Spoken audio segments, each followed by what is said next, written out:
Hey guys, I'm a fish guy. Today's video is going to be on how to breed the Jack Dempsey. These guys are probably one of the most aggressive cichlids in the cichlid world for their size.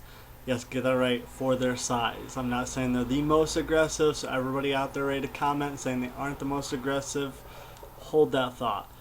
These guys only get 7 to 9 inches, and for the punch they pack, hence the name Jack Dempsey, after the famous boxer, these guys can be aggressive.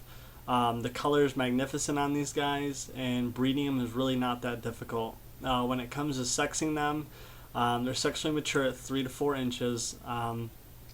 So usually about halfway through the growth, they're going to be ready. The males are going to have a pointed dorsal fin, the females are going to have a rounded. Also, the coloration is going to be a lot duller in the females, just with a lot of your cichlid species. So with these guys, you want to usually get about 4 to 6 of them, put them in like a 55-gallon tank as young juveniles, and let them pair off naturally. You also want to put the breeding pair or pair that bond into a different tank. That way they don't fight with the other fish or don't feel threatened by them, and end up beating them up or losing a mate for that thought. With these guys, after you separate them to a different tank, you want to do a high protein diet. I usually do like bloodworms, brine shrimp, night crawlers. A lot of people recommend doing like meats. I really don't, because if you have a high fat content, say you get hamburger that's 80-20, you're going to have a lot of like grease and fat floating to the top that's going to pollute the tank. Unless you can get like a 93-7, like a 93 and a 7 lean meat, then you could do that at very small portions, but I would recommend doing water changes almost every other day to get out that excess grease and fat. So with these guys, after they pair off, they will nudge, they will lock lips. That's perfectly normal. It's going to look like they're fighting, but they're not. So you just want to keep an eye on them. If it does get out of hand and they do beat each other up, draw blood, missing fins, then you do want to separate them and try again.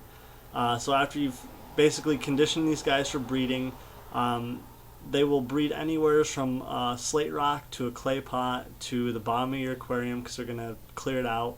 I usually use the big orange round clay pots. These work best because you can stand them up, lay them down, break them.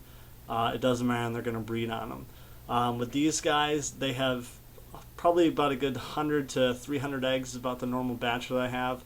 And you're going to have about 80% survival rate. So you do want to make sure you're going to have a big grow out tank or a grow out pond. If you have a basement, I recommend just doing a grow out pond. That way you can get some mass size on them and sell them quick. So with these, you want to do the water changes like pretty frequently with the babies. That way you can sell them pretty quick. So with these guys, they hatch within 2 to 3 days after they lay the eggs. They're really good parents. They're not going to be eating the eggs. It looks like it. But a lot of times they're either moving them or cleaning the area around them to help stop the fungus and any kind of disease that could attach to the egg or the baby.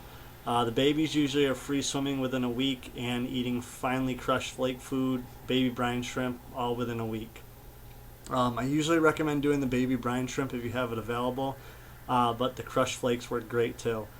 Basically, the more meatier and the protein the food, the faster you're going to see growth as well as the water changes. So again, just to recap this, 3 to 4 inches are sexually mature. You want to do a group of them, let them pair off naturally. Usually a 55-gallon aquarium works best for breeding these guys. You can do a 55-gallon when you're doing all the pairs together to let them, select each other, but definitely a 55 for the breeding. That way you can have a lot of space for the babies. Babies hatch after 2 to 3 days, usually eating flake food, finely crushed within a week. And like I said, there's a lot of survival on these guys. The parents are great. You'll get a lot of rewards from them. Even now there's electric blues being mixed into this. So you could have a regular Jack Dempsey and have an electric blue gene in it. And the electric blue Dempseys aren't fetching as much as they used to, but they still are rare, and you can get quite a decent price tag for them if you undercharge. So that's my video. If you have any comments, put them below. Go to my website, mafishguy.blogspot.com. Just opened my own store on there, so check the merchandise out. It's all discounted through Amazon. Subscribe to my channel. Thanks.